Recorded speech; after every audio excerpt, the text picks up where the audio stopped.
ગુજરાતના મંત્રીમંડળના મોટા ફેરબદલ બાદ ભાજપના યુવા નેતા હર્ષ સંઘવીએ વિધિવત મંત્રોચ્ચાર અને પૂજા અર્ચના સાથે નાયબ મુખ્યમંત્રી તરીકેનો પદભાર ગ્રહણ કર્યો।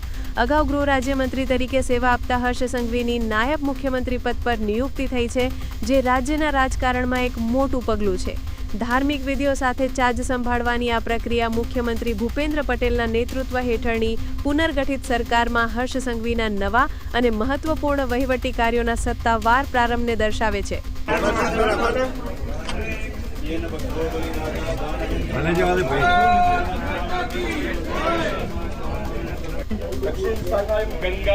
गंगा मावयामि स्थापयामि।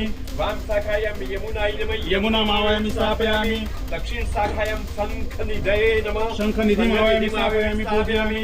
वाम शाखायां पद्मनिधये नमः। पद्मनिधि मावयामि स्थापयामि पूजयामि। मंगलम कुर्यात् प्रवेश मंगलम